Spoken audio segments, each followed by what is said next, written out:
Hi guys, Claudia Evelyn here, and it's a post-therapy blog. I've had my therapy this morning. I've got a nice cup of tea. My voice is starting to come back, so yeah, that's a good thing.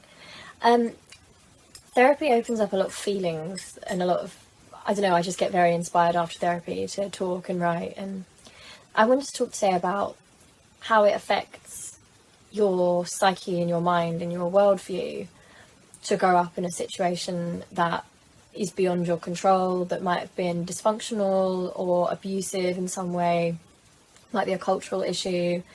I talk about Westboro sometimes. I'm reading Megan Phelps-Roper's book again. I want to make a video about that soon, actually, when I'm feeling a bit better, because I think she's a shining example of somebody that's able to hold love, compassion and understanding, but also keep her boundaries. I'm also reading a book by Libby Phelps, who also left the church, because I'm fascinated by what it does to your psychology, what it does to your mind, the sort of person it makes you, what it does to your worldview. And I think it's something helpful to talk about. Like, I know some people probably think, you know, who don't have mental health issues or don't think like this, you know, it probably seems very self-indulgent. It seems like dwelling on things. But I think I've said before, like, I think to me it's problem solving, because it's actually one of the most positive things you can do. I think if you're able to look at yourself and understand where things come from and accept it, like, to learn about yourself, I don't know, I think that's quite noble and quite brave. I admire people who do that, so I try to do that. It's hard sometimes to delve into stuff, but I think there's like a power and a strength in being able to look at everything and accept and maybe think where things went wrong. Like, I just think there's something good about it. So I don't want any of you to feel like, you know, you've probably been told before, like, oh, you know, you're making a big deal out of it, it's all about you, etc., etc. I just want to tell you that it's okay for it to be about you, because it's about your story and your feelings and your life. Obviously in life everything isn't like about you, like that would be like, you know, that'd be awful, but when it comes to like your own experience and your own life, that is the one part of life where it's allowed to be about you, and you're allowed to think about these things, and that's not selfish. And that's something that I've learned, that I internalize, but I'm learning now that it's okay. Like, that's not selfish. That's not selfish to do that. And it's a really healthy, good thing to do. And in some ways it's selfless, because if you can look at things and change things and make sure you're not repeating patterns, you're helping, because you're not going to pass that on. You're never going to pass that on to people, or you're going to try not to. And if you find yourself recreating any of that, hopefully you'll have the knowledge to be able to put things right. So I think it's a good thing, personally. But I spoke in a previous video about how sometimes symptoms are missed growing up because people don't understand mental health stuff. But I think something that a lot of us have in common is the behaviours are usually they're there. I think it's rare that there isn't some sort of sign in behaviour. So there's quite a lot of ways in which people might self-harm or self-sabotage, or might react to a loss of control, you know, stress symptoms. And I think that's very telling. I think a lot of us have that in common. So obviously, trigger warning for this video, as always when I talk about mental health stuff. There's the more obvious signs of self-injury or high stress, a sense of a loss of control, which is you can turn to self-injury. So, you know, that's cutting, burning, punching yourself. There's all kinds of ways that people do that. And obviously that's not the reason everyone does it, but a lot of us that have been in situations where I believe you don't have control as a child, I believe your defense mechanism, all you do as a child in your mind is you have to survive. You have to somehow get through wherever you are. And even before you might realize something is wrong, your mind is working to protect you. But because you're young and because you've learned things, it's not necessarily always going to do the healthiest thing. So a lot of people turn that pain that they don't know what to do with, they turn it inwards, and it can give you a sense of control. I think some people don't understand that about self-harming behaviours. It's often so much about a loss of control. And if a lot of us root back a lot of our issues, something that certainly mine have in common are that they are issues around control, autonomy, being really afraid of being out of control, because that was the overwhelming feeling growing up. But also, I mean, there's other behaviours. So there's the traditional self-harm things, but also, I mean, you have people who, for example, there's skin picking, skin pulling. So people that, you know, if they have like a skin condition or a wound or something, they'll pick at it out of stress. It might be subconscious, or it might be deliberate and direct, a way to feel pain. There's people with tricks, so people that pull out their hair or their eyelashes because of, not always, but because of deep emotional stress or trauma. And often, especially with children, I obviously had these high stress things as a child, but you don't know why it's happening. That's why I get so angry when people say that, like, oh, self-harm's a fad, and people see it and they do it. That might be true of some people, but I know that I was self-harming before I understood what self-harm was. I used to scratch my thumb and my fingers with a safety pin, which is incredibly unhygienic and dangerous, that I realise now. But at moments of high stress, I would actually feel like I left my body. I was in such emotional stress, like terror, because you're a child, like, or you're young, and you just will do anything. Like, it's like, sometimes it's a self-punishment. Sometimes you just need to feel something. Like, maybe if I feel physical pain, I won't have to feel the emotional pain. Like, you just want out, and it's just like this natural feeling. Emetophobia, which I have, and which I know a lot of you guys have, is actually less about thinking about it. It's actually less about being sick. It's not so much about it. It's not the thing. It's the loss of control of your body. It's the fact you can't predict when it's going to happen, because realistically, you can't guarantee that you're never going to get sick. That's not something that's in our control. So a lot of us that come from a situation where there was no control and there was great stress and anxiety, panic over something we can't control and believe that we'll fold under the pressure. That's the real fear in emetophobia. I mean, it doesn't make it any easier yet. I'm doing therapy and hopefully I'll get better. It doesn't make it easier to understand that. Well, it does a little bit, because I mean, there's hope, but that's where the pathway went wrong. But I don't beat yourself up over it, and I'm trying not to beat myself up over it, because what your brain was trying to do was protect you and help you to survive. It just got wired wrong. That's not your fault. It's like an animal in captivity. If an animal gets caught in a trap, sometimes an animal will gnaw its own leg off to get out. So knowing the root cause of all this stuff can be really helpful, because you can connect a lot of things in your life. And in some ways, it's for people who don't understand, like, the way the stuff works, or don't have an interest in it. I mean, I personally find it very, very interesting. I love learning about how the mind works. But I think they think that, you know, why is it that people who have mental health issues seem to have so many things wrong with them? It's like they're collecting diagnoses. I don't know. But it's because a lot of the time, I think, and you understand that there's a root issue that branches out and will impact someone's life in a lot of different ways. And unfortunately, if the issue itself isn't fixed, it will come out in different ways. So, for example, I haven't spoken about this before on here. I find it quite difficult to talk about. I had an eating disorder when I was younger. So I over-exercised at different times in my life. I would deprive myself of food. I would seem to I'd be well from one problem, but the real issue was the loss of control, in the sense of being scared and the constant stress and hypervigilance. It would come out somewhere else. So it's like you block one of the entrances and it will just break through another door. Like, it will break the wall and you'll have to, like, keep, like, bolting it again and blocking the hole. Like, it can feel like that. I imagine it like a dam bursting, and, like, there's all this water coming out of these various weak points and you're desperately running around trying to patch them up. But the real problem is, like, where the water's coming through. You need to get to the problem. But what are some things that we have in common, and things in our lives that we might do that maybe don't appear so much? Like self-harming behaviour, stress behaviours, ways in which people self-sabotage or injure themselves. I mean, it's still hard to talk about those, don't get me wrong. It's difficult. I mean, it took me many years to be able to even talk about this stuff. Like, it really took me a long time.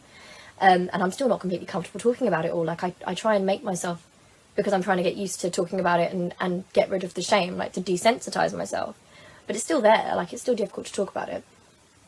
But what are things that people might do that aren't so obvious? Like, what things might we have developed? So I told you that one of the things that I realise that I do is I over-empathise. So I think it's this idea of, people talk about fight or flight in a high-stress situation. But there's another option too, isn't there? There's fight, flight, or befriend. So I've heard about that before in, like, a true crime context. But I think it works in this context as well, because that's an option people don't often talk about. So you can see in a situation of abuse or dysfunction, you get fighters. You can see fighters, people who stand their ground, dig their heels in, and they fight. They're often made the family problem, but, you know, they're strong. I admire these people so much. You have flight, so you have people who will get away. You have people who will try and evade the triggers, you know. You can be a mixture of these things, by the way. Like, often this changes. You can be all different types. But there's flight, so you try and get away from it, avoid it, stay safe. And then there's befriend. Now, I fell into the befriend category, and I think, I don't know if you guys might as well. I'd be interested to know what your reaction was if it was a mixture of all three.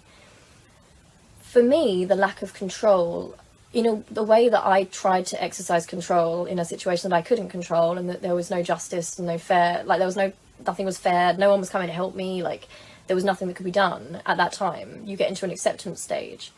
And what my brain did was, it made me think, like, if there's a monster, how can you have power? How can you retain yourself? How can you try and survive? How can you cope?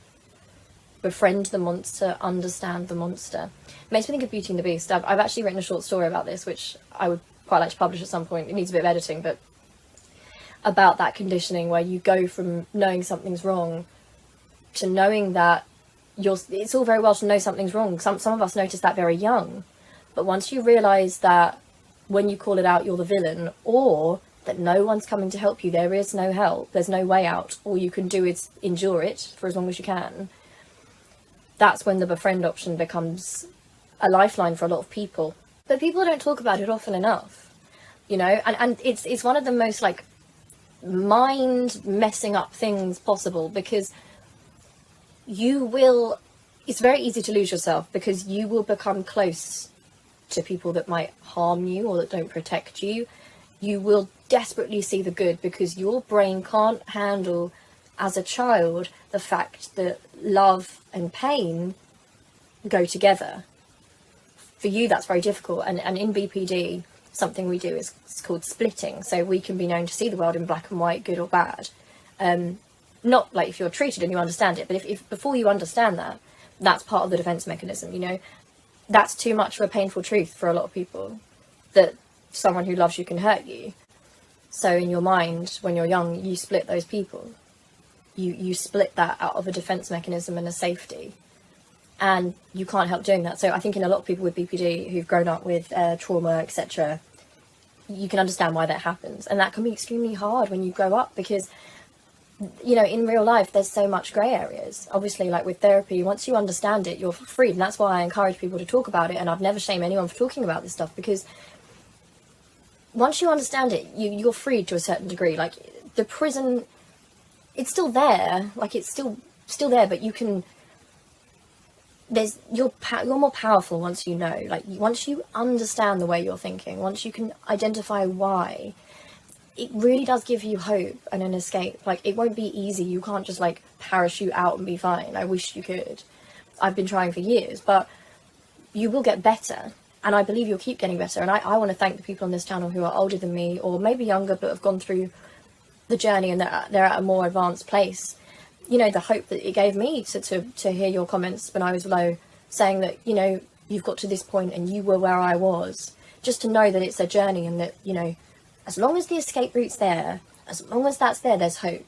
And that's why I make these videos, because if you're somewhere behind me on the journey, I can say I was there and that there's an escape route. You don't have to die. You don't have to kill yourself. There's an escape route. I promise you there's an escape route. I'm still in that tunnel myself. I'm still crawling out. But I can see the light. I can see the light, and I'm going to get there. But something someone who's gone through dysfunction or abuse or trauma might do is... this is something I do, and it's becoming... existing to please others. So you put on different personas. You're quite chameleon-like. And this is something that's really frustrating to talk about, because this is something that can be seen in very manipulative people. So this is why I think it's so important to talk about, like, BPD and the way that people experience childhood things in psychology.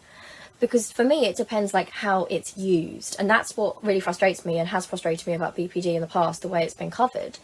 Because a lot of the context is stripped. So absolutely, like, if you were just in life randomly putting on, like, different personas with people, like, and you were using that to cause, and you were using that to hurt people, these different personas, of course that's very wrong. But what's important is to understand, like, that's very different from a people pleaser. That's very different from someone who masks to people please and who masks to have value. Like, they're extremely different things. And I just think that's important to talk about, because we're obviously getting more and more nuance as the years go by when we talk about this stuff, but we always have to, I think it's important to be so sensitive to these things, because the worst part is you do not ever want to be contributing to a stigma that's false, because there are people, especially with something like BPD or with depression, anxiety, etc. These people are vulnerable and have often been through a lot of abuse, and I don't ever want to contribute to that stigma, ever. Like, that's dangerous. Like, I can't tell you how awful it is to, you know, when I first realised I had BPD, to read, you know, people being like, oh yes, my ex was BPD, etc., and they did this, they did that, therefore all BPD people are bad. And it's kind of like, no, I'm with you, like, your ex shouldn't have done that was awful. A lot of us have actually been through the same, and that's why we have BPD. We're not your enemies, we're your friends. Sorry, I'm just rambling here, this isn't planned out, I'm just chatting away. But a lot of us are very creative and very obsessive, and I mean, I've had comments before from people asking me if I'm autistic, because what I have in common with autistic people is, and this means that you know, I have a lot of friends who like have this in common with me. That's what I love about, by the way, this, like, being able to talk about mental health stuff, is that you find out there's so much overlap with different experiences. Like, we haven't all experienced the same, but there are so many things we can relate on, and I just love that. But like, obviously I get like obsessive interest in things, you know, I get really into stuff. But for some people, like, obviously that is a feature that some autistic people experience too. So, you know, we have a great deal in common, and we can, like, you know, I love that. I actually think that's a wonderful trait. Like, I've always admired it in people. I love it when someone's passionate about something. Like, I just think that's a wonderful quality in a person. I love it when you see someone's eyes light up when they're talking about something and they really care about it. Like, I love that so much. It's brilliant. Like Dan, like, for example, we're doing a Q&A soon, by the way. My little brother Dan, my little big brother, he's bigger than me, my hero, just the most wonderful man alive, a real life hero, just wonderful, can't speak highly enough of him. If you have any questions for him or for us, like doing a sibling video, please feel free to leave them, we're looking forward to making that. But like if Dan's really into like Marvel movies, etc., and his enthusiasm for all these things, like, he loves it so much, he's so knowledgeable about it. It's got me into loads of things. Like, I love that when someone's really into something, it just makes you enthused. It's like when you have a really good teacher at school, like, you get that one teacher and they love what they're doing, and it kind of spreads to you, and you start to think, wow, yeah, I love this is so interesting. But yeah, some of us, I think, become obsessive as a sort of a fantasy and a distraction. So I think it comes from maybe a different place, I don't know. I can't speak for autistic people or the autistic experience, like, I can't speak for that. But I know that for me, I became very obsessed with my interests as a sort of way to live vicariously through fiction, because my own reality at times was so unsettling and unsafe and scary, and I didn't want to be there. So I was an obsessive reader. That got me into writing, luckily. So in some ways it's given me what I hope will be my profession and my love in life, you know, my great love in life. But I think a lot of us are the sort of kids that might have escaped into reading, so be really into it. Sorry if the lighting's just changed, I had to take a break. But yeah, something else that you might do, this is just a theory I have, like, I feel like you either become somebody who over apologizes or under apologizes. So it's very rare that someone who's been through something like that will naturally have a healthy sense of when to say sorry and when not to, because, well, you could be a mixture of the two, really. I mean, I've been a mixture of the two in my life. So for example, if you're somebody who has had unfair criticism, maybe authority hasn't been fair, you've been mistreated, and you've had to sit in that, some people will get to a point where the criticism they receive has been so wounding and unjust, and there was nothing they could do about it, that it makes them, as a protection, become very defensive about any and all criticism, regardless of where it comes from or why, which you can completely understand when you look at it like that. When I was younger, I used to find criticism really hard. It used to really wound me, because it was always such a personal thing. And something sad that you see, which I've had to make my peace with, and there's a kind of grief about this, is that some people do go the other way, and they never do get the self-awareness, and they never allow themselves to be vulnerable, because they think it's being weak. So they bottle things up, and they become somebody who then can't take any criticism. They can become arrogant, someone who can't take any criticism whatsoever. And it's sad, because it's a defense mechanism. It's because your sense of self inside is so vulnerable, and you're just trying to protect that it means that even people that are helpful, like, it's almost like you don't trust in justice and authority anymore. I think that's quite a common thing. That can be true of people who don't become arrogant as well. It can be true of people who go the other way. I think there's that feeling that authority isn't fair. But it can drive people to become quite narcissistic. It's that age-old thing, isn't it, of if someone is bullied, for example, they're going to go one of two ways. They're going to become a bully themselves, or they're going to stand up for people that are bullied. I think that's the two ways that people will branch from. And I don't think you're trapped. If you're somebody that was bullied and became a bully, I don't think you're trapped forever. But those are two ways, and unfortunately in life it's so sad when we see people that go that way. There's a grief to that because of the person that they could have been, but that usually comes from a deep insecurity. And I don't say that to excuse people who act in bad ways, but it comes from a deep insecurity and in some ways a lack of self-awareness, I think. So you get people who will do things and then will just never apologise because they think, why should I apologise? The world wasn't fair to me. You know, apology is weakness. And, you know, when I was younger, I didn't see apologies. You know, a lot of stuff that wasn't right or acceptable happened, and like I was just supposed to deal with that. Like, that was normal. You only realise coming out of that, you know, but you can become someone that perpetuates that. I think a lot of us are in situations where we attempt to rescue those people, I think.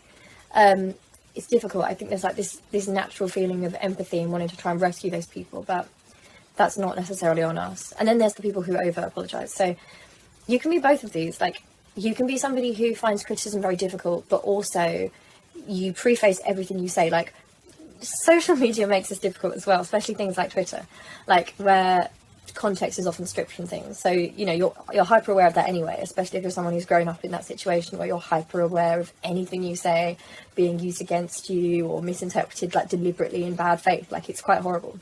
In some ways it trains us quite well for social media, and in some ways we can deal with it maybe better than other people once we become aware, because that's just old hat. Like, we know that old shebang, we know.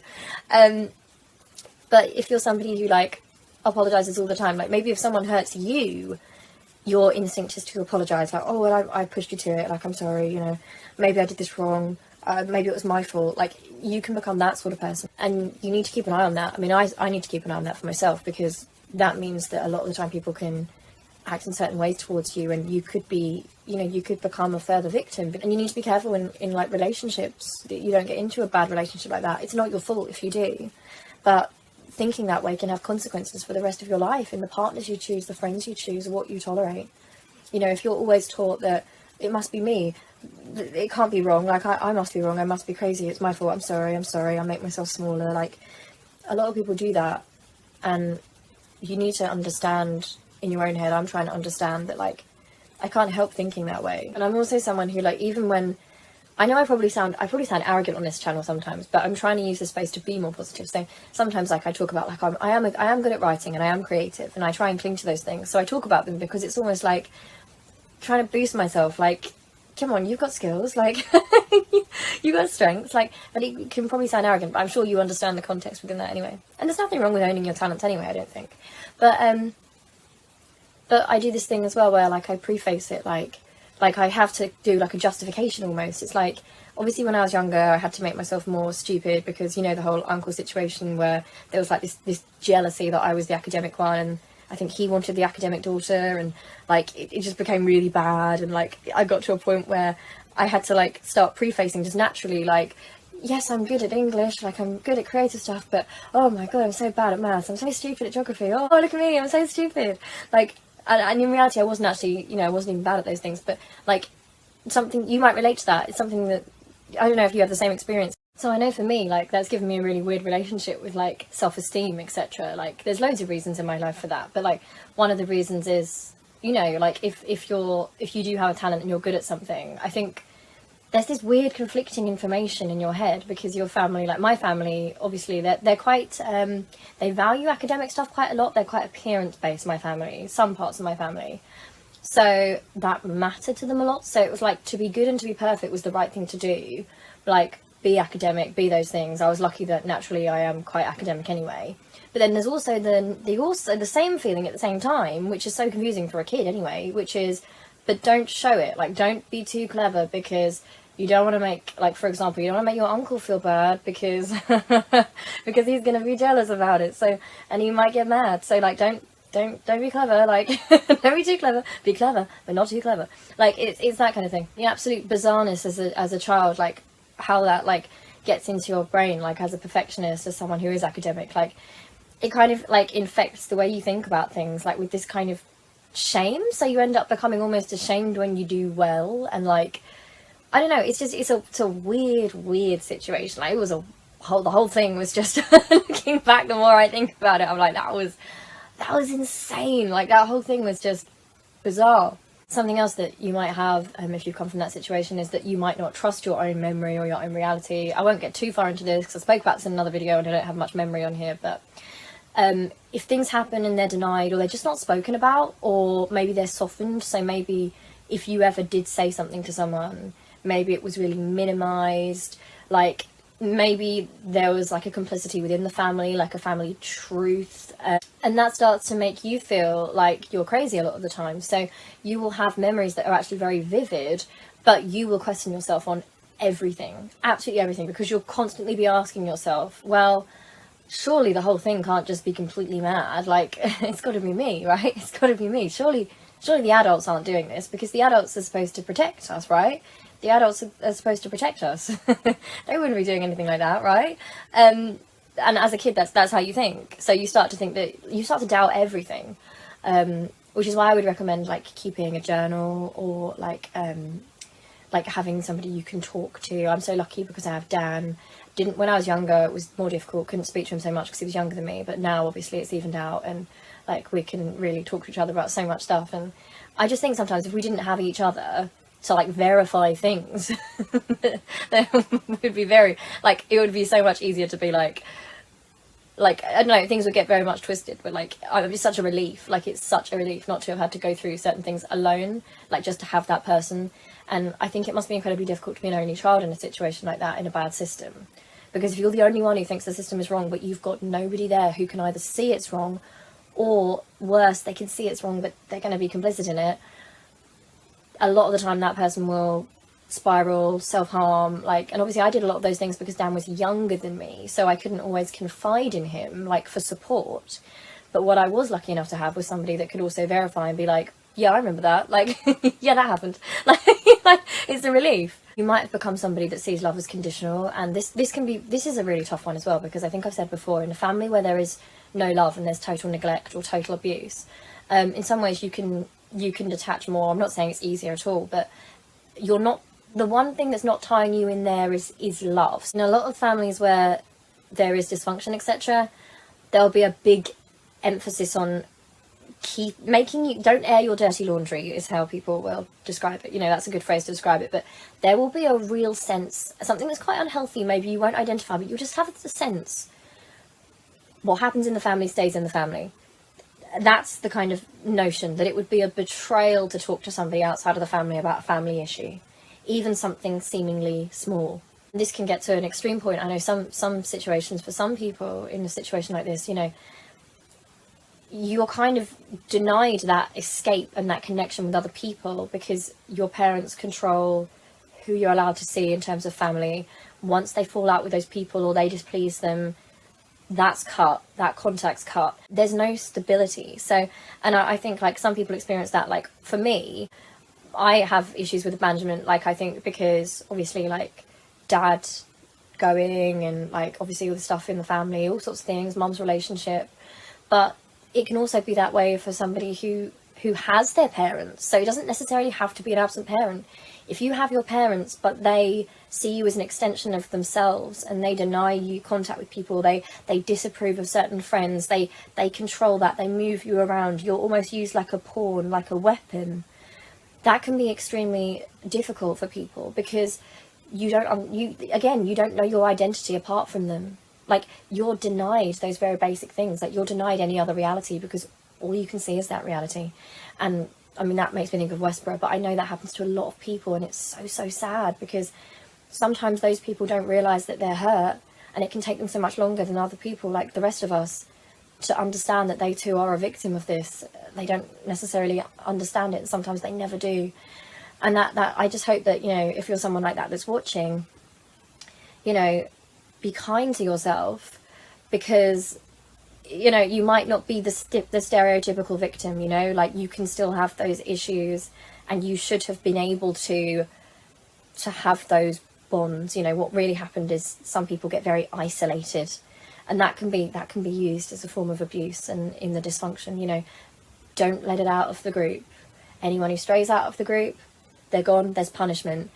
And without even being directly told that yourself, that's what a child is learning. A child is internalizing that I better not mess up, because if I mess up, I don't know what will happen, and I have no one else to turn to. Another common theme I find is like a focus on appearance. And again, when for example, when people talk about, like when Dr. Romani talks about like narcissism, etc., you know, that there is, in those people, there is this excessive focus on a presentation of themselves, you know, like an appearance-based thing. But sometimes I think that this can be a learned behaviour, so it's not always coming from those people. If you've been brought up in that situation, then I find that, again, you'll see one of two different reactions, or a mixture of the two, depending on how you feel. But like, you'll either become someone who's very appearance focused, so it matters to you that you look perfect. You will worry about photographs of yourself. You're very self-critical because maybe you've seen a lot of judgment, and you know that you're going to get judged on what you look like and how you present yourself. You could be that person. Could go the other way and just be someone who doesn't care for their appearance at all. Maybe you even learn to think that to think about your appearance and to care about that would be selfish and self-absorbed, so you don't care about those things. And you might be somebody that had a family that was extremely focused on appearance, and so now you've gone the other way in some way to sort of be different from them, and you've thought, well, I'm not going to care about that. And you know, I think in our lives, these things that we do, it's useful to think about why we do this. And being focused on appearance doesn't necessarily have to be your physical appearance. It can be the appearance of a certain lifestyle, a certain life, you know. Maybe all sorts of things could be happening behind the scenes, but the sort of life you're trying to present is, oh, it's perfect. I went to such and such fancy restaurant, you know. I think a lot, there's different sorts of people. Like some of us turn out like me, and we end up saying, you know what, I'm just going to be vulnerable and just be like, you know what, it was a mess, and I am a mess, and I'm quite damaged, and I'm okay with that. And in some ways, you know, oversharing, a lot of us overshare. Like, that's a problem. Like, overshare, like, that's definitely one of my problems. So I'm trying to work out, like, with therapy and stuff, like, what's healthy and what's not, like, especially without external validation, etc. But, like, for some people, it's the other way around. For some people, instead of, they undershare any of their emotional life and the problems, because they think that would make them seem weak, and they've been taught that they have to show a certain, we're living a certain lifestyle, everything's good, everything's fine, like, we're wonderful, there's no problem here. Last one I'm going to talk about, because I really don't have much space left on this, is that you rarely find, sometimes you might, but you rarely find someone who's been through trauma or dysfunction that ends up as a political centrist. So again, it's that theory I have about the two branches, that if you're mistreated, you will go on to seek power by being the one who does the mistreatment, who perpetuates it, or you're going to try and free other mistreated people. So you'll get some people who've been through it will identify with an underdog. They'll identify with different causes. Like, for example, this is a criticism I have quite a lot, you know. Well, I don't think it's a criticism. I think to me, it's a good thing, but it's intended as a criticism. But obviously, it doesn't work like that on me, because I think it's good. But like, obviously, you know, people are saying, oh, you know, you're always like going into different causes. Obviously, I care a lot about like Palestine at the moment. There's a lot of transphobia in the UK. But to be honest, I feel like a lot of us do have an affinity with a mistreated groups. I think even maybe subconsciously, we're seeing a bigger version, a society version of what happened in a family system sometimes, or a mistreatment. We see through that quite easily. You know, you can see when somebody is being painted in a particular light. Injustice, I feel like there's a real sense of being so emotionally connected to injustice and causes. And some people use it as a negative thing and say, oh, it's, you know, they use it as a criticism, but I think that's a really great thing. And I think it actually shows that what you went through wasn't in vain, because you're able to hopefully help other people, you know. So it wasn't for nothing, you know. It's made you someone that helps others. But then sadly, you know, you get the people that unfortunately who also could have been through a similar situation and will go the other way and will be the sort of person to say, well, I put up with it, I dealt with it, and I'm not complaining. It's a weakness to complain. Therefore, anyone who does complain is weaker than me, lesser than me. I've got to put them down to feel bigger. And unfortunately, like, we do have to think about that side as well, because when we talk about like trauma, dysfunction, you know, not everyone comes out of it unscathed, and it's a grief, you know. Sometimes good people who could have been wonderful will go through that system, and there's such a grief in seeing that happen to someone. and again, like Megan talks about this excellently in her Westboro book, and the way she talks about Westboro and her family, and she has a cousin that I think it's Jael Phelps. You know, every time one of them marries in, she feels like a deep pain, because she knows that there's still hope they might get out, but it might be too far gone. And often something like this can create a big family drama, and this is how you'll find out about these dynamics, because the same family will produce extreme empaths and extreme sort of quite cold narcissists, people who believe that others are weak for showing emotion. On the other side, you'll have people who are highly emotional and sensitive, and that's how many people like come to this realization, do that learning. That's how they learn about these systems, and then they apply it to their worldview in later life. And I think that's why the political spectrum is the way it is. Like, that's what gives us, in my opinion, that's what gives us our left and right. It's all to do with psychology, it's all to do with trauma. I think it's all to do with your background, the messages we get when we're young, and I don't know, there's a lot more I could say about that, and I will one day, but I've got to go because this is going to die. So please let me know your thoughts. I'll make more videos soon. Do you relate to any of this? Is it something I missed, something you want me to talk about? Yeah, I love you loads, and I'm here for you. And don't feel guilty if you're one of those people who's engaged in, you know, the bad coping mechanisms, because as I say, there's a way back. And if you're here and even if there's the slightest doubt in your mind, that part of you is saying you don't have to be that. You don't have to be that person, and it's okay. You will be accepted and loved, and you can come back because it wasn't your fault. Okay, I love you loads, and I'll see you really soon. Bye.